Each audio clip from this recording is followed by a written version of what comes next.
ബിസ്മില്ലാഹിർ റഹ്മാനിർ റഹീം. അസ്സലാമു അലൈക്കും വറഹ്മത്തുള്ളാഹി വബറകാതുഹു. എൻ്റെ പേര് ഡോക്ടർ ഐഷബി. 40 വയസ്സിന് മുകളിലുള്ള സ്ത്രീകൾ ഹജ്ജിന് പോകുമ്പോൾ അവരുടെ ആരോഗ്യവും സുരക്ഷയും മുൻനിർത്തി എന്തൊക്കെ മുൻകരുതൽ നമ്മൾ സ്വീകരിക്കണം എന്നുള്ള ഒരു വിഷയമാണ് ഞാനിവിടെ സംസാരിക്കാൻ പോകുന്നത്. ദയവായി നിങ്ങൾ ഈ വീഡിയോ സ്കിപ്പ് ചെയ്ത് കാണരുത്, അവസാനം വരെ കാണണം. കാരണം അവസാനത്തിൽ ഞാൻ വളരെ പ്രധാനപ്പെട്ട 1-2 കാര്യങ്ങൾ പറയുന്നുണ്ട്. ഞാൻ കഴിഞ്ഞ വർഷം ഹജ്ജിന് പോയ വ്യക്തി എന്നുള്ള നിലയിൽ നിങ്ങൾക്ക് ചില പ്രായോഗിക കാര്യങ്ങൾ നിങ്ങളുമായിട്ട് പങ്കുവെക്കാം എന്നാണ് ഞാനിവിടെ ഉദ്ദേശിക്കുന്നത്. അല്ലാഹു സുബ്ഹാനഹു വ തആല സ്വീകരിക്കുമാറാവട്ടെ. ഇപ്പോൾ നിങ്ങളെല്ലാവരും പാക്കിങ്ങിൻ്റെ തിരക്കിലായിരിക്കും. ഷോപ്പിംഗ് കഴിഞ്ഞിട്ടുണ്ട്, ഇനി പാക്കിംഗ് ആണ് അല്ലേ? പാക്ക് ചെയ്യുമ്പോൾ പ്രത്യേകമായി നിങ്ങൾ ഓർക്കേണ്ട ഒരു കാര്യമാണ് നിങ്ങളുടെ ഡ്രസ്സുകൾ, ഡെയിലി വെയർ, അതായത് ഡെയിലി വീട്ടിൽ ഉപയോഗിക്കുന്ന ഡ്രസ്സുകൾ, പുറത്തിടുന്ന ഡ്രസ്സുകൾ, അടിവസ്ത്രങ്ങൾ, മരുന്നുകൾ, അതുപോലെ തന്നെ നിങ്ങളുടെ ഡോക്യുമെൻറ്റ്സ് നിങ്ങൾ എന്ത് ചെയ്യണം? നിങ്ങൾ 3 സെറ്റാക്കണം. 3 സെറ്റാക്കിയിട്ട് 3 ബാഗിലും, അതായത് ഹാൻഡ് ബാഗിലും പിന്നെ 2 വലിയ ബാഗുകളിലും നിങ്ങൾ സൂക്ഷിക്കുക. ആ സെറ്റ് മസ്റ്റായിട്ട് ഫിക്സ് ആയിരിക്കണം. അതിലൊന്നും നിങ്ങൾ ചേഞ്ച് വരുത്തരുത്. എന്തുകൊണ്ടാണെന്നറിയോ? എങ്ങനെയായാലും നമ്മൾ പാക്ക് ചെയ്യുമ്പോൾ ഒരു കാര്യം മനസ്സിൽ ഓർക്കുക, ഏതെങ്കിലും ഒരു ബാഗ് എപ്പോഴെങ്കിലും മിസ്സായെന്നിരിക്കും. വലിയൊരു യാത്രയാണ്, നീണ്ട യാത്രയാണ്. സമയത്ത് ഈ 40 ദിവസത്തിൻ്റെ ഉള്ളിൽ എപ്പോഴെങ്കിലും ഏതെങ്കിലും ഒരു യാത്രേൻ്റെ ഇടയിൽ നമ്മുടെ ഏതെങ്കിലും ഒരു ബാഗ് നഷ്ടപ്പെട്ടെന്നിരിക്കാം, ചിലപ്പോൾ അത് കിട്ടാൻ വൈകിയെന്നിരിക്കാം. അങ്ങനെ വരുമ്പോൾ ഈ വക പാക്കിങ്ങിലൂടെ, ഞാൻ ഈ പറഞ്ഞ പാക്കിങ്ങിലൂടെ നിങ്ങൾക്കുള്ള ഉപകാരം എന്ന് വെച്ചാൽ നിങ്ങളുടെ കർമ്മങ്ങൾ ചെയ്യുന്നതിലും ഹറമിൽ പോകുന്നതിലും എവിടെ പോകുന്നതിലും നിങ്ങളുടെ താമസത്തിനോ നിങ്ങളുടെ ഭക്ഷണത്തിനോ അല്ലെങ്കിൽ നിങ്ങളുടെ രേഖകൾ, മരുന്നുകൾ, ഇവക്കൊന്നും തന്നെ ഒരു തടസ്സം സംഭവിക്കില്ല. നിങ്ങൾ വളരെ ഹാപ്പി ആയിരിക്കും, വളരെ പീസ്ഫുൾ ആയിരിക്കും. കാരണം എല്ലാ കാര്യങ്ങളും നിങ്ങളുടെ എല്ലാ ബാഗിലുമുണ്ട്. ഏതെങ്കിലും ഒരു ബാഗ് കിട്ടിയാലും നിങ്ങൾ രക്ഷപ്പെട്ടു. അപ്പോൾ അതുകൊണ്ട് ഈ കാര്യം നിങ്ങൾ മറക്കരുത്. നിങ്ങൾ വിചാരിക്കുന്നുണ്ട് ലഗേജ് മിസ്സാവുമെന്ന് എന്തിനാണ് പറയുന്നത്? മിസ്സാവാം, സൗദി എയർപോർട്ടിൽ വെച്ച് മിസ്സാവാം, ചിലപ്പോൾ ഇന്ത്യയിൽ നിന്ന് തന്നെ അത് കയറ്റിയിട്ടുണ്ടാവാം, ചിലപ്പോൾ ഇറക്കാൻ മറന്നിട്ടുണ്ടാവും, പിന്നെ മദീനയിലോട്ടുള്ള യാത്രയിൽ മിസ്സായി പോവാം. ഓക്കെ, അതുകൊണ്ട് ദയവായിട്ട് ഈ കാര്യം നിങ്ങൾ മറക്കരുത്. പിന്നെ ഫോണും ക്യാഷും അതൊന്നും നിങ്ങൾ ഡിവൈഡ് ചെയ്ത് വെക്കാൻ നിൽക്കരുത്. ഫോണും ക്യാഷും നമ്മളുടെ ഡ്രസ്സുകളിലുള്ള പോക്കറ്റുകളിൽ ഭദ്രമായി സൂക്ഷിക്കുക. അത് നമുക്ക് ആവശ്യമാണ്, അത് മിസ്സാവാനേ പാടില്ല. പിന്നെ ശാരീരിക തയ്യാറെടുപ്പുകൾ, അതായത് ആരോഗ്യപരമായ തയ്യാറെടുപ്പുകളെ പറ്റി ഞാൻ കഴിഞ്ഞ വീഡിയോയിൽ പറഞ്ഞിട്ടുണ്ട്. നിങ്ങളെല്ലാവരും അത് കണ്ടിട്ടുണ്ടാവും. നിങ്ങൾ ഏകദേശം ഡെയിലി 1 മണിക്കൂർ നടന്ന് നിങ്ങളുടെ സ്റ്റാമിന വർദ്ധിപ്പിച്ചിട്ടുണ്ടാവും, മസിലുകൾക്കും എല്ലുകൾക്കും. അതുപോലെ തന്നെ മാനസികമായി നിങ്ങൾ തയ്യാറെടുത്ത് കഴിഞ്ഞിട്ടുണ്ടാവാം.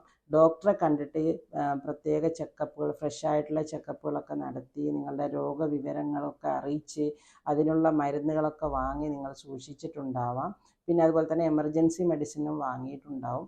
മുട്ടുവേദനയുള്ളവർ പ്രത്യേകമായിട്ട് കുറേ നടക്കേണ്ടി വരും. അതുകൊണ്ട് നീ ക്യാപ്പ് പ്രത്യേകം കരുതുക. അവിടെ നിന്ന് വാങ്ങാൻ നിൽക്കരുത്, നല്ല വിലയുണ്ട് അവിടെ. ഓക്കെ. ഷുഗർ രോഗികളാണെങ്കിൽ ഗ്ലൂക്കോമീറ്റർ കയ്യിൽ സൂക്ഷിക്കുന്നത് നല്ലതാണ്. ക്യാൻസർ രോഗികൾ, സ്ട്രോക്ക് വന്നവർ, അതുപോലെ കിഡ്നി പേഷ്യൻസ്, ഹാർട്ട് പേഷ്യൻസ്, ഇവയൊക്കെ ശാരീരിക അധ്വാനത്തിലും നടത്തത്തിലും എന്തെങ്കിലും പരിമിതികളുണ്ടോ എന്ന് ഡോക്ടറോട് ചോദിച്ച് മനസ്സിലാക്കാം. വീൽ ചെയർ ആവശ്യമുള്ളവരാണെങ്കിൽ ദയവായി അതിനെന്താണ് ചെയ്യുക എന്നുള്ള കാര്യങ്ങൾ അത് ആദ്യമേ ചെയ്തു വെക്കുക. പിന്നെ നമ്മളെ നോക്കാനുള്ളത്, നമ്മുടെ ഗ്രൂപ്പിനെ നയിക്കാനുള്ളത് ഖാത്തിമുൽ ഹുജ്ജാജാണ്. അവരോട് നിങ്ങൾക്ക് പ്രത്യേകം ആരോഗ്യ പ്രശ്നങ്ങളുണ്ടെങ്കിൽ അത് അറിയിക്കുക. അങ്ങനെ ആകുമ്പോൾ നിങ്ങളോട്, നിങ്ങളുടെ കാര്യങ്ങളോട് എല്ലാ സ്റ്റെപ്പിലും നിങ്ങൾക്ക് ഒരു പ്രത്യേക ശ്രദ്ധ കിട്ടും. പിന്നെ ശ്വാസകോശ രോഗങ്ങളുള്ളവരാണെങ്കിൽ ഇൻഹേലർ കയ്യിൽ കരുതുക. അത് ഏത് പോക്കറ്റിലാണ്, ഏത് ബാഗിലാണ് വെച്ചത് എന്നൊന്നും നിങ്ങൾ നോക്കാൻ പാടില്ല. നിങ്ങൾക്ക് ശ്വാസം മുട്ടൽ വന്നാൽ കിട്ടുന്ന രീതിയിൽ പെട്ടെന്ന് എടുത്ത് ഉപയോഗിക്കാൻ പറ്റുന്ന രീതിയിൽ നിങ്ങൾ തന്നെ അത് സൂക്ഷിക്കുക. ഓക്കെ. പിന്നെ അതുപോലെ തന്നെ ഇൻസുലിൻ ആണെങ്കിൽ ഐസ് ബോക്സിൽ വെച്ചിട്ടാണ് ഇവിടെ നിന്ന് കൊണ്ടുപോവുക. അസീസിയയിൽ നമ്മൾ റൂമിലെത്തിയാൽ നമ്മളത് ഫ്രിഡ്ജിലോട്ട് മാറ്റാം. ഇവിടെ എനിക്ക് ഏറ്റവും പ്രധാനപ്പെട്ട ഒരു കാര്യം, അതായത് ആരും തന്നെ മെൻഷൻ ചെയ്യാത്തൊരു കാര്യം പറയാനുള്ളത് മെൻ്റൽ ഹെൽത്തിനെ പറ്റിയാണ്, മാനസിക ആരോഗ്യത്തെ പറ്റിയാണ്. ഒരു ഹജ്ജിന് പോകുന്ന 40 വയസ്സ് 50 വയസ്സ് കഴിഞ്ഞ സ്ത്രീകളിൽ ഉണ്ടാവുന്ന അവരുടെ മാനസിക ഇഷ്യൂസ്, മെൻ്റൽ ഇഷ്യൂസിനെ പറ്റിയാണ്. ആദ്യമായിട്ടായിരിക്കും ചിലപ്പോൾ വീട്ടുകാരിൽ നിന്നും നാട്ടിൽ നിന്നും ഒക്കെ ഇവർ മാറി നിൽക്കുന്നത്. പുതിയ കാലാവസ്ഥ, പുതിയ താമസം, പുതിയ അന്തരീക്ഷം, പുതിയ സാഹചര്യങ്ങൾ, ആദ്യമായിട്ടായിരിക്കും ഇവർ ഇൻ്റർനാഷണൽ യാത്ര നടത്തിയിട്ടുണ്ടാവുക, ചിലർ മാത്രം. ഓക്കെ, കാരണം ഇപ്പം എല്ലാവരും ഉംറക്ക് പോകാത്ത ആരും ഉണ്ടാവില്ലല്ലോ, മിക്ക ആൾക്കാരും ഉംറ കഴിഞ്ഞവരായിരിക്കും. എന്നാലും പലരും വീടുകളിൽ നിന്ന് പോലും ആദ്യമായിട്ടായിരിക്കും മാറി നിൽക്കുന്നത്. ഇവർക്ക് എന്തായാലും മാനസിക സമ്മർദ്ദം കൂടാൻ സാധ്യതയുണ്ട്. കാരണം അത് അവരെ പറഞ്ഞിട്ട് കാര്യമില്ല. ഒന്ന്, അവരുടെ പ്രായം കൊണ്ട് ഹോർമോണിൻ്റെ ഏറ്റക്കുറച്ചിൽ വരാം. ആർത്തവ വിരാമം അടുത്തവരിൽ മാനസിക പ്രശ്നങ്ങൾക്ക് സാധ്യത കൂടുതലാണ്. ആർത്തവ വിരാമം കഴിഞ്ഞവരും അതുപോലെ തന്നെയാണ്. അപ്പം മാനസിക സമ്മർദ്ദവും ഡിപ്രഷൻ, അതായത് വിഷാദവും വരാൻ സാധ്യത കൂടുതലുള്ള ഒരു പ്രായമാണ് ഇത്. ആ പ്രായത്തിലാണ് നമ്മൾ ഹജ്ജിന് പോകുന്നത്. അതുകൊണ്ട് ഈ പ്രായത്തിലെ മാനസിക ആരോഗ്യവും നിങ്ങൾ കാര്യമായിട്ട് തന്നെ എടുക്കണം. ഇനി ജീവിതത്തിൽ ഏതെങ്കിലും കാലഘട്ടത്തിൽ ഉമ്മക്കോ ബാപ്പക്കോ വല്ല ഡിപ്രഷനോ വിഷാദ രോഗമോ ടെൻഷനോ ബേജാറോ വ്യാകുലതയോ അല്ലെങ്കിൽ മാനസിക ബുദ്ധിമുട്ടുകളോ അനുഭവിച്ച ആളാണോ എങ്കിൽ നിങ്ങൾ അവരെ കൊണ്ടുപോയി ഒരു മാനസിക വിദഗ്ധനെ കാണിച്ചിട്ട് പഴയ ഹിസ്റ്ററി എന്തെങ്കിലും ഉണ്ടെങ്കിൽ അത് തുറന്ന് പറയുകയും മരുന്നുകൾ വാങ്ങിക്കൊടുക്കുകയും വേണം. ഡോക്ടറോട് ചോദിച്ചിട്ട് സ്ഥിരം മരുന്ന് കഴിക്കണമെങ്കിൽ അവരോട് കഴിക്കാൻ പറയണം. ഓക്കെ, അല്ലെങ്കിൽ സംഭവിക്കാൻ പോകുന്നത് ചിലപ്പോൾ ഹജ്ജിൻ്റെ കർമ്മങ്ങളൊക്കെ ഇങ്ങനെ ലാസ്റ്റ് നിമിഷം എല്ലാം കൂടെ അതിൻ്റെ സമ്മർദ്ദമൊക്കെ വരുമ്പോൾ ഇവർക്ക് ടെൻഷൻ അടിക്കും. കർമ്മങ്ങൾ ചെയ്യാൻ പറ്റുമോ ഇല്ലയോ, ഇനി കർമ്മങ്ങളിൽ എന്തെങ്കിലും കുറവുണ്ടോ, കുറവുകൾ വന്നു പോയോ, എൻ്റെ കർമ്മങ്ങൾ സ്വീകരിക്കപ്പെടില്ലേ, ഞാൻ ഇത്രയും പൈസ ചിലവാക്കി വന്നിട്ട് എൻ്റെ മക്കൾ ഇത്രയും പൈസ ചിലവാക്കിയിട്ട് എൻ്റെ കർമ്മങ്ങളിൽ എന്തേ കുറവ് പറ്റിയോ, ഇങ്ങനെയുള്ള ചിന്തകളും വ്യാകുലതയും ആങ്സൈറ്റിയും ഒക്കെ ഇവർക്കുണ്ടാവാൻ തുടങ്ങും. അങ്ങനെ വരുമ്പോൾ ചിലപ്പോൾ പുണ്യമായ നമ്മുടെ കർമ്മങ്ങൾ അവർക്ക് നിർവഹിക്കാൻ പറ്റാതെയാവും. ഞാനീ പറയുന്നത് എനിക്ക് ഉണ്ടായ അനുഭവങ്ങൾ, അതായത് എൻ്റെ അടുത്ത് ഞാൻ കഴിഞ്ഞ വർഷം ഹജ്ജിന് പോയപ്പോൾ എൻ്റെ ചുറ്റും ഉണ്ടായ ചില സംഭവങ്ങളിൽ നിന്നാണ് ഞാൻ ഈ കാര്യം നിങ്ങളോട് പങ്കുവെക്കുന്നത്. അത് നിങ്ങൾ ഓർക്കുക. അതിനനുസരിച്ച് എന്തെങ്കിലും ബുദ്ധിമുട്ടുകൾ തോന്നുന്നുണ്ടെങ്കിൽ അതിനൊരു പരിഹാരം കണ്ടിട്ട് വേണം ഹജ്ജിന് പറഞ്ഞേക്കാൻ. കൂടുതൽ ചൂടുള്ള സമയമാണ് ഹജ്ജ് കാലം. അതുകൊണ്ട് ധാരാളം വെള്ളം കുടിക്കുക. എല്ലാ സമയവും ദാഹിക്കാൻ കാത്തു നിൽക്കേണ്ട, വെള്ളം കുടിക്കുക. പുറത്തിറങ്ങുമ്പോൾ നമുക്ക് സംസം വെള്ളം കിട്ടും. അല്ലാതെ യാത്രയിൽ നമ്മളെപ്പോഴും കയ്യിൽ വെള്ളം കരുതുക. മൊത്തത്തിൽ കുടിക്കാൻ ശ്രമിക്കരുത്. സിപ്പായിട്ട് കുറച്ചായിട്ട് നമ്മളിങ്ങനെ വെള്ളം ഇങ്ങനെ കൊടുത്തുകൊണ്ടിരിക്കുക, ശരീരത്തിന് ഇങ്ങനെ നനച്ചുകൊണ്ടിരിക്കുക. കാരണം ഫുള്ളായിട്ട് കുടിച്ചാൽ ചിലപ്പം എപ്പോഴെപ്പോഴും മൂത്രമൊഴിക്കാൻ തോന്നും. അങ്ങനെ വരുമ്പോൾ ബാത്റൂമിൽ ഇങ്ങനെ ഓടിക്കൊണ്ടിരിക്കാൻ ബുദ്ധിമുട്ടാണ് അല്ലേ. അതുകൊണ്ട് പിന്നെ സ്ത്രീകൾ കറുത്ത പർദ്ദ മാത്രം ധരിക്കണമെന്നൊരു നിയമമില്ല. പ്ലെയിൻ ആയിട്ടുള്ള വളരെ സിമ്പിളായിട്ടുള്ള അധികം ചൂട് ആഗിരണം ചെയ്യാത്ത ലൈറ്റ് കളറായ ഔറത്ത് ഫുള്ളായിട്ട് മറക്കുന്ന ലൂസായിട്ട് അടുപ്പിച്ച ഡ്രസ്സുകൾ നമുക്ക് ധരിക്കാം. പിന്നെ ബാത്റൂം ഉപയോഗിച്ചാൽ എപ്പോഴും കൈകൾ സോപ്പിട്ട് കഴുകുക, സാനിറ്റൈസർ ഉപയോഗിക്കുക, പിന്നെ മാസ്കുകൾ ഉപയോഗിക്കാൻ മറക്കരുത്. ഇനി മെഹ്റം ഇല്ലാതെയാണ് യാത്ര ചെയ്യുന്നതെങ്കിൽ സ്ത്രീകൾ അവരവരുടെ കവറിലുള്ള അല്ലെങ്കിൽ നമ്മുടെ അയൽവക്കത്തുള്ള റൂമിലുള്ള അല്ലെങ്കിൽ നമ്മുടെ ബിൽഡിങ്ങിലുള്ള ഹജ്ജുമ്മമാരുമായിട്ട് നല്ല ബന്ധം സ്ഥാപിക്കുക. അവരോട് നിങ്ങളുടെ രോഗവിവരങ്ങളൊക്കെ അവരെ അറിയിക്കുക. നിങ്ങൾക്ക് എന്തെങ്കിലും ബോധക്ഷയം ഉണ്ടാവലുണ്ടോ, ഷുഗർ കുറയലുണ്ടോ, ഷുഗർ കൂടലുണ്ടോ, അവസ്മാരം വരലുണ്ടോ, എന്ത് തന്നെ ആയാലും, അല്ലെങ്കിൽ പാസ്റ്റിൽ നിങ്ങൾ എന്തെങ്കിലും രോഗമുക്തി നേടിയവരാണോ, ഇതൊക്കെ കാര്യങ്ങൾ നിങ്ങൾ ഇവരെ അറിയിക്കുക, കൂടെ ഉള്ളവരെ അറിയിക്കുക. അതുപോലെ തന്നെ നമ്മുടെ ഹാത്തിമുൽ ഹുജ്ജാജിനെയും അറിയിക്കുക. ഓക്കെ, ഇനി അടുത്തത് നിങ്ങളുടെ ഉറ്റവരുടെ നമ്പറുകൾ അങ്ങോട്ടും ഇങ്ങോട്ടും നിങ്ങൾ കൈമാറി വെക്കണം. അതായത് എൻ്റെ നമ്പർ എൻ്റെ റൂംമേറ്റിൻ്റെ, എൻ്റെ വീട്ടുകാരുടെ നമ്പർ എൻ്റെ റൂംമേറ്റിൻ്റെ കയ്യിലുണ്ടാവണം. എൻ്റെ റൂംമേറ്റിൻ്റെ അല്ലെങ്കിൽ എൻ്റെ കൂടെയുള്ള ഹജ്ജുമ്മമാരുടെ വീട്ടുകാരുടെ നമ്പർ, അവരുടെ മക്കളതോ അവരുടെ ഭർത്താവിൻ്റെ ഒക്കെ നമ്പറുകൾ എൻ്റെ കയ്യിലും ഉണ്ടാവണം. അങ്ങനെ നിങ്ങൾ ചെയ്യണം. ഓക്കെ, പിന്നെ പരിശുദ്ധ ഹറമിൽ പോകുമ്പോൾ തിരക്ക് കുറഞ്ഞ് ചൂട് കുറഞ്ഞ സമയങ്ങൾ തിരഞ്ഞെടുക്കുക. വെയിൽ ഉദിക്കുന്നതിന് മുമ്പ് നിങ്ങൾ ബിൽഡിങ്ങിൽ തിരിച്ചെത്താൻ ശ്രമിക്കുക. ഒരു കാരണവശാലും തിക്കിലും തിരക്കിലും പെട്ടുപോകരുത്. അതുപോലെ തന്നെ കണ്ടിട്ടുണ്ട് സ്ത്രീകൾ തള്ളി റിസ്ക് എടുത്ത് ഹജറുൽ അസ്വദ് മുത്താൻ ശ്രമിക്കുന്നത്. എനിക്ക് തോന്നുന്നില്ല അത് നമ്മുടെ ഇസ്ലാമിൽ അത്ര പ്രോത്സാഹിപ്പിക്കുന്ന ഒരു കാര്യമാണെന്ന്. കാരണം പെണ്ണുങ്ങൾ അത്ര റിസ്ക് എടുത്ത് ഹജറുൽ അസ്വദ് മുത്താൻ ശ്രമിക്കുന്ന ആണുങ്ങളെയൊക്കെ തള്ളി മാറ്റി പോകുന്നത് അത് നമുക്ക് ഒരിക്കലും പറഞ്ഞതല്ല. അതിൽ നിങ്ങൾ മുതിരരുത്. അതും ഞാൻ കണ്ടിട്ടുണ്ട് ചിലർ ശ്രമിക്കുന്നത്. അതുകൊണ്ട് ദയവ് ചെയ്ത് അങ്ങനത്തെ കാര്യങ്ങളൊന്നും നിങ്ങൾ ചെയ്യരുത്. പിന്നെ തവാഫ് ചെയ്യുമ്പോൾ കയ്യിൽ ഫോൺ വെക്കാതിരിക്കുകയാണ് നല്ലത്. ഫോൺ ബാഗിലോ അല്ലെങ്കിൽ പോക്കറ്റിലോ സൂക്ഷിക്കുക. കയ്യിൽ നിന്ന് തെറിച്ചു പോയാൽ പിന്നെ എടുക്കാൻ വേണ്ടി കുമ്പിടാൻ പറ്റില്ല. കുമ്പിട്ടാൽ പ്രശ്നമാണ്. കാരണം മറ്റുള്ളവരും കൂടെ നിങ്ങളുടെ മേലെ വീഴും. പിന്നെ താമസ സ്ഥലം അസീസിയയിൽ നല്ല സൗകര്യമുള്ളതായിരിക്കും. അവിടെ ബുദ്ധിമുട്ടുകളൊന്നും തന്നെയില്ല, ഒന്നിനും ഒരു കുറവില്ല. അതിൽ അവിടെ വെച്ച് എനിക്ക് സഹോദരിമാരോട് പറയാനുള്ളത്, നമുക്ക് സന്നദ്ധ സംഘടനകൾ തരുന്ന കഞ്ഞി നല്ലതാണ്, എനർജി കിട്ടും, ക്ഷീണം മാറും. പക്ഷേ ഈ പ്രായത്തിൽ, അതായത് നമ്മൾ 40, 50, 60 നമുക്ക് കൂടുതൽ അന്നജം കുറക്കുകയാണ് വേണ്ടത്. അന്നജം കുറക്കുകയും പ്രോട്ടീൻ അടങ്ങിയ ഭക്ഷണങ്ങൾ അധികം കഴിക്കുകയാണ് ചെയ്യേണ്ടത്. അതുകൊണ്ട് ഈ കഞ്ഞി നിങ്ങൾ കഴിച്ചോളൂ, കഴിക്കണ്ട എന്നല്ല, പക്ഷേ അതിൻ്റെ കൂടെ പ്രോട്ടീൻ അടങ്ങിയ ഭക്ഷണങ്ങൾ, കാൽഷ്യം അടങ്ങിയ ഭക്ഷണങ്ങൾ, വൈറ്റമിൻസ് അടങ്ങിയ ഭക്ഷണങ്ങൾ കഴിക്കാൻ ശ്രമിക്കുക. ഓക്കെ, കാരണം നമുക്ക് കുറേ ശാരീരികമായി കുറേ വർക്ക് ചെയ്യേണ്ടതുണ്ട്, കുറേ നടത്തമുണ്ട്, കുറേ കർമ്മങ്ങളുണ്ട് ചെയ്യാൻ. മാനസികമായും ശാരീരികമായും നമുക്ക് എനർജി വേണം. അതുകൊണ്ട് ഹൈ പ്രോട്ടീൻ അടങ്ങിയ, വിറ്റാമിൻ അടങ്ങിയ, മിനറൽസ് അടങ്ങിയ ഭക്ഷണങ്ങൾ നമ്മൾ ഉൾപ്പെടുത്തുക. കഞ്ഞി കുടിക്കണ്ട എന്നല്ല ഞാൻ പറയുന്നത്, കഞ്ഞിൻ്റെ കൂടെ അതിനനുസരിച്ച പോഷകങ്ങൾ, അതായത് പച്ചക്കറികൾ, പയർ, പരിപ്പ്, മുട്ട, മീൻ, ഇറച്ചി, ഇലവർഗ്ഗങ്ങൾ, ഫ്രൂട്ട്സ്, ഇവയൊക്കെ നമ്മൾ ഉൾപ്പെടുത്തുക. ഓക്കെ, ഒരിക്കലും കഞ്ഞി മാത്രം ഡിപ്പെൻഡ് ചെയ്തിട്ട് നിങ്ങൾ നിൽക്കാൻ ശ്രമിക്കരുത്.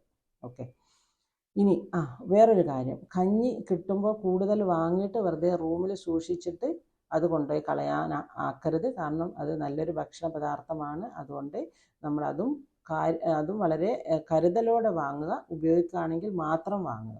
ഓക്കെ, പിന്നെ ചിയ സീഡ്സ് എന്ന് പറഞ്ഞൊരു സീഡ്സ് കിട്ടും. അത് വളരെ ലൈറ്റായിട്ടുള്ളതാണ്, വലിയ വിലയൊന്നുമില്ല. അത് നിങ്ങൾ കയ്യിൽ കരുതുന്നത് നല്ലതാണ്. കാരണം അതിൻ്റെ ഒരു ഉപകാരം എന്ന് വെച്ചാൽ, നമ്മൾ ഹറമിൽ പോകുമ്പോൾ, അല്ലെങ്കിൽ നമ്മൾ മീനായിലുള്ളപ്പോൾ, അല്ലെങ്കിൽ നമ്മൾ അറഫയിൽ പോകുമ്പോൾ, മുസ്തലിഫയിൽ പോകുമ്പോൾ, അങ്ങനെയൊക്കെ പോകുമ്പോൾ നമ്മൾ വെള്ളക്കുപ്പി എന്തായാലും നമ്മളെ കയ്യിലുണ്ടാകും. അതിൽ 1 or 2 സ്പൂണ് ചിയ സീഡ്സ് അതിലിട്ടിട്ട് അത് കുലുക്കി കഴിഞ്ഞാൽ, അത് കുറച്ച് കഴിഞ്ഞാൽ അത് വിടർന്ന് വലുതായി വരും. അത് നമ്മൾ ഇടയ്ക്കിടയ്ക്ക് കഴിച്ചാൽ ഒരു സിപ്പായിട്ട് തന്നെ അതും കഴിക്കാം. അത് കഴിച്ചാൽ വയറിൽ പോയിട്ട് അത് വികസിക്കും. അങ്ങനെ വരുമ്പോൾ വയറെപ്പോഴും നിറഞ്ഞതായി തോന്നും, നമുക്ക് വിശപ്പുണ്ടാവില്ല. അതുപോലെ തന്നെ ഫൈബർ കൂടുതൽ, നമുക്ക് എനർജി കിട്ടും. പിന്നെ എപ്പോഴെപ്പോഴും മൂത്രമൊഴിക്കാനും തോന്നില്ല, പക്ഷേ നമ്മളെ വയറെപ്പോഴും നിറഞ്ഞിട്ടുണ്ടാകും. അതുകൊണ്ട് ചിയ സീഡ്സ് വെള്ളത്തിലിട്ട് കഴിക്കുക. പിന്നെ ഹറമിൽ പോകുമ്പോൾ വഴിയിൽ കുടിക്കാൻ എന്തായാലും നമ്മൾ വെള്ളം കരുതും. അതിൻ്റെ ഉള്ളിൽ നിന്നാണെങ്കിൽ നമ്മൾ സംസം വെള്ളം ഇടയ്ക്കിടയ്ക്ക് കഴിക്കും. ഇതിൻ്റെ കൂടെ ഒരു കുപ്പി നാരങ്ങ വെള്ളം കൊണ്ടുപോകുന്നത്, എല്ലാവരും ഒരു കുപ്പി നാരങ്ങ വെള്ളം കൊണ്ടുപോകുന്നത് നല്ലതാണ്. പിന്നെ എന്തായാലും ഹജ്ജ് ക്ലാസ്സിൽ നിങ്ങളോട് പറഞ്ഞിട്ടുണ്ടാകും, ഡ്രൈ ഫ്രൂട്ട്സ്, നട്ട്സിൻ്റെ ഒരു പിന്നെ കുപ്പി എപ്പോഴും കയ്യിൽ കരുതണം. നട്ട്സ് തീരുമ്പോൾ അതിൽ നിറച്ച് വെക്കണം. അത് നമുക്ക് ഒരു മസ്റ്റാണ്, എമർജൻസിയിൽ നമുക്ക് എടുത്ത് കഴിക്കാൻ വേണ്ടി. അതുപോലെ തന്നെ ചിയ സീഡ്സും എമർജൻസിയിൽ കഴിച്ചാൽ നമ്മുടെ വിശപ്പ് മാറും, നമുക്ക് ഉണർവ് കിട്ടും. നമുക്ക് നമ്മുടെ കർമ്മങ്ങൾ എത്ര തവാഫ് വേണമെങ്കിലും ചെയ്യാം. കിട്ടുന്ന സമയത്ത് വേഗം തവാഫൊക്കെ നമുക്ക് പൂർത്തിയാക്കിയിട്ട് വീട്ടിൽ തിരിച്ചു വരാം. പിന്നെ ഹറമിൽ പോവാത്ത സമയത്ത് നമ്മൾ റൂമിലിരിക്കുന്ന സമയമാണെങ്കിൽ നിസ്കരിക്കാൻ നിങ്ങൾ വിഷമിക്കേണ്ട. നിങ്ങൾക്ക് ജമാഅത്ത് കിട്ടിയില്ല, വെയിലായതുകൊണ്ട് പോകാൻ പറ്റിയില്ല, അങ്ങനെ വിഷമിക്കേണ്ട ആവശ്യമില്ല. അടുത്ത് പള്ളികളിൽ ജമാഅത്ത് നിസ്കാരം നടക്കുന്നുണ്ടാവും, അവിടെ പോയിട്ട് നിങ്ങൾക്ക് നിസ്കരിക്കുകയും ചെയ്യാം. സെയിം കൂലി തന്നെയാണല്ലോ. ഇതൊക്കെ നമ്മൾ താമസിക്കുന്നത് ഹറമിൻ്റെ അതിരിൽപ്പെട്ട സ്ഥലത്താണ് നമ്മൾ താമസിക്കുന്നത്, അല്ലേ? അതുകൊണ്ട് അങ്ങനെ നിങ്ങളതിൽ തെറ്റി ബേജാറാവുകയൊന്നും വേണ്ട. പിന്നെ വെയിൽ കുറഞ്ഞ സമയത്ത് പോയിട്ട് നിങ്ങൾക്ക് എത്ര തവാഫ് വേണമെങ്കിലും ചെയ്യാം. നിങ്ങളുടെ ശരീരാരോഗ്യം അനുവദിക്കുന്നതിനനുസരിച്ച് എത്ര നിസ്കാരങ്ങളിൽ വേണമെങ്കിലും പങ്കെടുക്കാം, എത്ര തവാഫ് ചെയ്യണമെങ്കിൽ നമുക്ക് ചെയ്യുകയും ചെയ്യാം. അങ്ങനെ നമുക്ക് നല്ല ഹാപ്പി ആയിട്ട് നമുക്ക് തിരിച്ചു വരാം. വെയിൽ കനക്കുന്നതിന് മുമ്പ് വന്നിട്ട് വീട്ടിൽ റെസ്റ്റ് എടുക്കുകയും വേണം. എന്ന് വെച്ചാൽ ശാരീരിക അധ്വാനം ഉള്ളത് കൊണ്ട് റെസ്റ്റും വളരെ പ്രധാനപ്പെട്ടതാണ്. ഇനി വെയിലത്ത് തന്നെ പോകണം, അതായത് ജുമാ നിസ്കാരത്തിലൊക്കെ പങ്കെടുക്കണമെന്നുണ്ടെങ്കിൽ പോവുക, കുഴപ്പമില്ല. പക്ഷേ വെള്ളം കയ്യിൽ കരുതുക, വൈറ്റ് കളറുള്ള കുട ഉപയോഗിക്കുക, കണ്ണട ഉപയോഗിക്കുക, തൊപ്പി ഉപയോഗിക്കുക. ഈ കാര്യങ്ങൾ ശ്രദ്ധിക്കുകയാണെങ്കിൽ നിങ്ങൾക്ക് വെയിലത്ത് നിസ്കാരത്തിൽ പങ്കെടുക്കാൻ വെയിലത്ത് പോകണമെന്നുണ്ടെങ്കിൽ പോവുകയും ചെയ്യാം, കുഴപ്പമില്ല. ഇനി നമ്മുടെ ശരീരം കാത്തു സൂക്ഷിക്കുക, നമ്മളുടെ ശാരീരികാരോഗ്യം കാത്തു സൂക്ഷിക്കുക, നമ്മളുടെ പരിമിതികൾ നമ്മൾ അറിയുക. നിങ്ങൾക്ക് മുട്ടുവേദന ഉണ്ടോ, അല്ലെങ്കിൽ നിങ്ങളുടെ ഹാർട്ട് രോഗിയാണോ, പ്രഷർ കൂടുതലാണോ, ഷുഗർ കൂടുതലാണോ, ഈ വിധ പരിമിതികൾ നിങ്ങൾ മനസ്സിലാക്കുക. നിങ്ങളുടെ ശരീരം നിങ്ങളോട് പറയും, ഇപ്പോൾ പോകാൻ പറ്റില്ല, ഇത് ചെയ്യാൻ പറ്റില്ല, ഈ സമയത്ത് നിങ്ങൾക്ക് ക്ഷീണമാണ്. ഇത് നമുക്ക് പറഞ്ഞു തരും, നമ്മുടെ ശരീരം നമ്മളോട് പറഞ്ഞു തരും. അത് നമ്മുടെ ശരീരം പറയുന്നത് നമ്മൾ ശ്രദ്ധിക്കുക. ഓക്കെ, ഇനി എന്തെങ്കിലും രോഗം വരികയാണെങ്കിൽ, അതായത് പനി, തലവേദന, ജലദോഷം, കഫക്കെട്ട്, ഇതൊക്കെ വരികയാണെങ്കിൽ ഒരു 2 ദിവസം നമ്മളെ കയ്യിലുള്ള മരുന്നുകൾ കഴിക്കുക. 2 കൂടുതൽ ദിവസം പനിയും കഫക്കെട്ടും കൂടുകയാണെങ്കിൽ നമ്മൾ ഇന്ത്യൻ എംബസീൻ്റെ അണ്ടറിൽ ഡിസ്പെൻസറികളുണ്ട്, അവിടെ പോവുക. ഇനി അവിടെ നിന്ന് ശരിയാവുന്നില്ലെങ്കിൽ അവർ ഹയർ സെൻറ്ററിലോട്ട് നമ്മളെ മാറ്റും. മക്ക ഫ്ലൂ, അതായത് ഈ ജലദോഷം വരുമ്പോൾ നമ്മൾ അവിടെ എത്തുമ്പോൾ വരുന്ന കഫക്കെട്ട്, അത് തീവ്രത കൂടാതിരിക്കാൻ വേണ്ടിയിട്ട് നമ്മൾ ശ്രദ്ധിക്കേണ്ടതെന്ന് വെച്ചാൽ തിരക്കുള്ള സ്ഥലങ്ങളിൽ പോകുമ്പോൾ മാസ്ക് ധരിക്കുക, സാനിറ്റൈസർ ഉപയോഗിക്കുക. പിന്നെ തിരക്കുള്ള സ്ഥലങ്ങൾ, തിരക്ക് കൂടുന്ന സമയങ്ങളും സ്ഥലങ്ങളും നമ്മൾ ഒഴിവാക്കുക. ഡെയിലി നമ്മുടെ വീട്ടുകാരുമായിട്ട് സംസാരിക്കുക, ഒരു പ്രാവശ്യമെങ്കിലും സംസാരിക്കുക, അവരോട് പറയുക ഇങ്ങനെ നിങ്ങൾ സുരക്ഷിതരാണ്, ഒരു ബുദ്ധിമുട്ടൊന്നുമില്ല എന്ന് അവരെ പറഞ്ഞ് സമാധാനിപ്പിക്കുക. ഇനി എന്തെങ്കിലും ബുദ്ധിമുട്ടുണ്ടെങ്കിലും തന്നെയും അതും അവരെ അറിയിക്കുക. ഓക്കെ. പിന്നെ മറ്റുള്ളവരെ സഹായിക്കുക, ആവശ്യമുള്ളവരെ നമുക്ക് സഹായിക്കാം. നമുക്ക് ആരോഗ്യമുണ്ടെങ്കിൽ നമുക്ക് ആ ആരോഗ്യം നമുക്ക് മറ്റുള്ളവർക്ക് വേണ്ടി വിനിയോഗിക്കാം. അതുപോലെ തന്നെ നമുക്ക് എന്തെങ്കിലും ആവശ്യമുണ്ടെങ്കിൽ നമ്മൾ മറ്റുള്ളവരിൽ നിന്നും സഹായം അഭ്യർത്ഥിക്കുകയും ചെയ്യാം. ഓക്കെ. പിന്നെ നമ്മുടെ ഹാത്തിമുൽ ഹുജാജുകൾ തരുന്ന നിർദ്ദേശങ്ങൾ ദയവായി നിങ്ങൾ പാലിക്കുക. അതിലൊന്നും തന്നെ നിങ്ങൾ വിയോജിപ്പ് കാണിക്കാൻ പാടില്ല. അവർ ഔദ്യോഗികമായിട്ട് തരുന്ന നിർദ്ദേശങ്ങളാണ്, അത് പാലിക്കാൻ നമ്മൾ ബാധ്യസ്ഥരാണ്. ഓക്കെ. പിന്നെ അവിടെ പോയിട്ട് മക്കയിൽ പോയിട്ട് ഈ സംഘടനകളുടെ ഈ കൺഫ്യൂഷനൊന്നും നിങ്ങൾ വരുത്തരുത്. ഓക്കെ. പിന്നെ മീനായിലും അറഫായിലും പോകുമ്പോൾ ലൈറ്റായിട്ടുള്ള ലഗേജ് എടുക്കാൻ ശ്രമിക്കുക. നമുക്ക് ഹാൻഡിൽ ചെയ്യാൻ പറ്റുന്ന ലഗേജ് മാത്രം എടുത്താൽ മതി. ഓക്കെ. കഴിഞ്ഞ വർഷം ഹജ്ജിന് പോയപ്പോൾ അറഫയിൽ നിന്നും മെട്രോ കയറാൻ വേണ്ടിയിട്ട് ഞങ്ങൾ ഒരു ഭയങ്കരമായ കഠിനമായ ഒരു തിരക്കിൽ പെട്ടുപോയി. അതിൽ പലരും ബോധം കെട്ട് വീണു, ദാഹവും ക്ഷീണവും കൊണ്ട് വലഞ്ഞു, പലർക്കും ബോധം പോയി. അപ്പോൾ അവരൊക്കെ തക്ക സമയത്ത് ടെൻറ്റുകളിലോട്ട് മാറ്റി, സൈഡിലുള്ള ടെൻറ്റുകളിലോട്ട് മാറ്റി ചികിത്സ കൊടുക്കുകയും ആംബുലൻസ് വന്ന് കൊണ്ടുപോവുകയും ചെയ്തു. പക്ഷേ അതിൽ നമ്മൾ ശ്രദ്ധിക്കണം. നമ്മൾ ഇറങ്ങുമ്പോൾ അറഫയിൽ നിന്ന് നമ്മൾ നടന്നിട്ടായിരിക്കും മെട്രോയിലോട്ട് പോവുക. ആ സമയത്ത് നമ്മൾ ശ്രദ്ധിക്കുക. അത് വളരെ റിസ്ക് പിടിച്ചൊരു യാത്രയാണ് എന്ന് പറയുന്നതിൽ ഒരു സംശയവുമില്ല. കാരണം ഭയങ്കര തിരക്കായിരിക്കും. അതുകൊണ്ട് ആ തിരക്കിൽ എന്തൊക്കെ നമുക്ക് നമ്മുടെ സുരക്ഷയ്ക്ക് വേണ്ടി എന്തൊക്കെ നമുക്ക് ചെയ്യാൻ പറ്റും. ഒന്നാമത് കംഫർട്ടബിളായിട്ടുള്ള ചെരുപ്പുകൾ ഉപയോഗിക്കുക. ഒരിക്കലും നമ്മളെ ചെരുപ്പിൽ വേറൊരാൾ ചവിട്ടി നമുക്ക് വീഴാനാവരുത്, അല്ലെങ്കിൽ ആ പ്രത്യേക ആളും വീഴരുത്. ഓക്കെ. കയ്യിൽ ജ്യൂസ് കരുതുക, വെള്ളം കരുതുക, ഫ്രൂട്ട്സ് എന്തെങ്കിലും കഴുകി വൃത്തിയാക്കിയ ആപ്പിളോ ഓറഞ്ചോ എന്തെങ്കിലും കരുതുക. പിന്നെ ഗ്ലൂക്കോസിൻ്റെ പൊടി, ORS, ഇവ നിങ്ങൾ കരുതണം. അത് കരുതുക മാത്രമല്ല, പെട്ടെന്ന് ക്ഷീണം വരുമ്പോൾ എടുക്കാൻ കിട്ടുന്ന രീതിയിൽ ബാഗിൽ അങ്ങനത്തെ ഒരു സ്ഥലത്ത് സൂക്ഷിക്കുകയും വേണം. പിന്നെ അറഫയിൽ ഇഷ്ടംപോലെ ഭക്ഷണം അവർ തരും. കുറേ ഫ്രീ ആയിട്ടുള്ള ഭക്ഷണം, ജ്യൂസ്, ഫ്രൂട്ട്സ്, അല്ലാതെ തന്നെ സ്നാക്സ്, ഇഷ്ടംപോലെ ഭക്ഷണം ഉണ്ടാവും. അതൊക്കെ തന്നെ നമ്മൾ എല്ലാം കൂടെ കിട്ടുന്നതൊക്കെ കൂടെ പാക്ക് ചെയ്ത് അത് എക്സ്ട്രാ ലഗേജ് ആക്കിയിട്ട് നിങ്ങൾ കൊണ്ടുവരാൻ ശ്രമിക്കരുത്. കാരണം തിരക്കിനിടയിൽ പെടുമ്പോൾ നമ്മളും ബുദ്ധിമുട്ടാവും, മറ്റുള്ളവരും അത് കാരണം ബുദ്ധിമുട്ടാവും. അതുകൊണ്ട് ഒരു കാരണവശാലും നമുക്ക് ആവശ്യമുള്ളതിൽ കൂടുതൽ സാധനങ്ങൾ കൊണ്ടുവരരുത്. പിന്നെ എന്തെങ്കിലും ബൈ ചാൻസ് വീണ് പോയാൽ അത് കുനിഞ്ഞെടുക്കാൻ ശ്രമിക്കരുത്. പോയത് പോയി എന്ന് തന്നെ കരുതുക. ഇനി ഏതെങ്കിലും കാരണവശാൽ നമ്മൾ, അല്ലാഹു സുബ്ഹാനഹു വ തആല കാക്കട്ടെ, നമ്മൾ വീണു പോയി എന്ന് വെച്ചാൽ, വീണു പോയാൽ എത്രയും പെട്ടെന്ന് എണീക്കുക. ഒന്നും ആലോചിക്കേണ്ട, എത്രയും പെട്ടെന്ന് എണീക്കുക. ചിലപ്പോൾ നമ്മളെ എണീപ്പിക്കാൻ ആരും അവിടെ ഉണ്ടായിക്കൊള്ളണമെന്നില്ല, നമ്മളെ കൈ പിടിച്ച് എണീപ്പിക്കാൻ ആൾ ഉണ്ടായിക്കൊള്ളണമെന്നില്ല. നമുക്ക് ഭാഗ്യം ഉണ്ടെങ്കിൽ ആരെങ്കിലും നമ്മളെ പിടിച്ച് എണീപ്പിച്ചെന്നിരിക്കും. ഇനി തക്ക സമയത്ത് എഴുന്നേൽക്കാൻ പറ്റിയില്ല, തിക്കും തിരക്കും വന്നു എന്നുണ്ടെങ്കിൽ കുമ്പിട്ട് കുനിഞ്ഞ് കിടക്കുക. അതായത് ഒരു എന്താ പറയുക, ചെമ്മീനെ പോലെ കുമ്പിട്ട് ചുരുങ്ങി ഇങ്ങനെ കിടക്കുക. അതായത് നമ്മുടെ ബാക്കിൽ കൂടെ ആരെങ്കിലും ചവിട്ടി പോവുകയാണെങ്കിൽ കുഴപ്പമില്ല, പക്ഷെ നമ്മുടെ നെഞ്ചിലൂടെ ആരും ചവിട്ടി പോകരുത്, മലന്നൊന്നും കിടക്കരുത്. ഓക്കെ. അവിടെ തിരക്ക് കാരണം മെല്ലെ ഉറുമ്പരിക്കുന്ന സ്പീഡിലായിരിക്കും നീങ്ങുക. കുഴപ്പമില്ല, നീങ്ങും ഇൻഷാ അല്ലാഹ്. ക്ഷമ പാലിക്കുക. ഇനി നടക്കാൻ ബുദ്ധിമുട്ടുള്ളവരാണെങ്കിൽ നേരത്തെ കൂട്ടി തന്നെ വീൽ ചെയറിൻ്റെ ആവശ്യം പറയുക. കാരണം അതിൻ്റെ ഇടയിൽ പെട്ടിട്ട് ക്ഷീണിച്ച് തലകറങ്ങി വീഴുകയും ഷുഗർ കുറയുകയും ചെയ്യും. അങ്ങനത്തെ ഒരു സിറ്റുവേഷൻ വരുന്നതിന് മുമ്പ് വീൽ ചെയറിൻ്റെ ആവശ്യം ഉണ്ടെങ്കിൽ നേരത്തെ കൂട്ടി വീൽ ചെയറിൻ്റെ സംവിധാനം ചെയ്യുക. നമ്മുടെ നാട്ടിലെ വളണ്ടിയേഴ്സിനോട് എന്ത് പറഞ്ഞാലും ഏത് സമയത്തും അവരെന്തിനും റെഡിയാണ്. അതുകൊണ്ട് ആവശ്യമുള്ളവർ ഒന്നിനും മടിക്കരുത്, നേരത്തെ കൂട്ടി ചെയ്യുക. പിന്നെ നമുക്ക് ചുറ്റും ലേഡീസ് വളണ്ടിയേഴ്സ് ഉണ്ടാവും, മറ്റുള്ളവരും ഉണ്ടാവും. അവർ നമ്മളെ ഏത് സമയത്തും സഹായിക്കും, അതിലൊരു സംശയവുമില്ല. പിന്നെ ഏറ്റവും പ്രധാനമായിട്ട് എനിക്ക് പറയാനുള്ളത്, നമ്മൾ ഒരിക്കലും ഒന്നും കൂടുതലായിട്ട് പ്രതീക്ഷിക്കരുത്. അള്ളാഹുവിൻ്റെ പ്രീതി മാത്രം കൂടുതലായി പ്രതീക്ഷിക്കുക, കൂടുതലായി ആഗ്രഹിക്കുക. കാരണം ചിലപ്പോൾ നമ്മൾ ബാത്റൂമിൽ പോകുമ്പോൾ വളരെ വൃത്തിഹീനമായ ബാത്റൂം കാണുമ്പോൾ നമുക്ക് സങ്കടം തോന്നും, നിരാശ തോന്നും. അപ്പോൾ അത് എന്തായാലും നമുക്ക് ബാത്റൂമിൽ പോകണം. അപ്പോൾ കണ്ടില്ല കേട്ടില്ല എന്ന് നടിക്കുക, എത്രയും പെട്ടെന്ന് കാര്യം സാധിക്കുക, തിരിച്ചു വരിക, കൈ സോപ്പിട്ട് വൃത്തിയോടെ കഴുകുക. അതിൻ്റെ ഇടയിൽ വല്ല ബുദ്ധിമുട്ടുണ്ടാവുകയാണെങ്കിലും ആരോടും നമ്മൾ ദേഷ്യപ്പെടരുത്, നമ്മുടെ നിരാശ ആരെയും കാണിക്കരുത്. ബാത്റൂമിൽ പോകാൻ മടിച്ചിട്ട് വെള്ളം കുടിക്കാതെ നടക്കുന്ന ഹജ്ജുമ്മമാരെ ഞാൻ ഇഷ്ടം പോലെ കണ്ടിട്ടുണ്ട്. ചുണ്ടൊക്കെ ഉണങ്ങി വരണ്ട്. അതെന്താണെന്ന് വെച്ചാൽ പേടിയാണ് ബാത്റൂമിൽ പോകാൻ, മടിയാണ് ബാത്റൂമിൽ പോകാൻ. അതങ്ങനെ ചെയ്യാൻ പാടില്ല. വെള്ളം കുടിക്കുകയും വേണം, ബാത്റൂമിൽ ആവശ്യം വന്നാൽ നമ്മൾ പോവുകയും വേണം, ഉപയോഗിക്കുകയും വേണം. അങ്ങനെ ചെയ്യുന്നത് നമ്മുടെ ശരീരത്തോട് ചെയ്യുന്ന ഒരു അനീതിയാണ് എന്ന് നിങ്ങൾ ഓർക്കണം. പിന്നെ ഷോപ്പിംഗ്, അടുത്തത് ഷോപ്പിങ്ങിനെ പറ്റിയാണ്. ഷോപ്പിംഗ് നടത്താൻ നിങ്ങൾ മദീനയിൽ വെച്ച് ഷോപ്പിംഗ് നടത്തുക. മക്കയിൽ വെച്ചിട്ട് ദയവായി നിങ്ങൾ ഷോപ്പിംഗ് നടത്താതിരിക്കുകയാണ് നല്ലത്. കാരണം മദീനയിൽ നിന്നായിരിക്കും നമ്മുടെ നാട്ടിലോട്ട് വരുന്നത്. അതുകൊണ്ട് പിന്നെ നമ്മുടെ എല്ലാ സംവിധാനങ്ങളും എല്ലാ കാര്യങ്ങളും കൈകാര്യം ചെയ്യുന്നത് സൗദി മന്ത്രാലയത്തിൻ്റെ താഴെ ഉള്ള മുത്തവഫുമാരാണ്. മുത്തവഫുമാരുടെ അണ്ടറിൽ ജോലി ചെയ്യുന്നത് ഹിന്ദി സംസാരിക്കുന്ന ആളുകളാണ്. അപ്പം അവരോട് നമ്മൾ ചോദിക്കണം, മദീനയിൽ എത്തുന്നതിന് മുമ്പ്, മദീന യാത്ര തുടങ്ങുന്നതിന് മുമ്പ് മുത്തവഫുമാർ വരും. അവരോട് നിങ്ങൾ ചോദിക്കണം, ഞങ്ങൾ മദീനയിൽ എത്തുമ്പോൾ ഞങ്ങളുടെ ലഗേജ് ഞങ്ങളുടെ കൂടെ തന്നെ ഞങ്ങളുടെ ബിൽഡിങ്ങിൽ എത്തില്ലേ എന്ന് ചോദിക്കണം.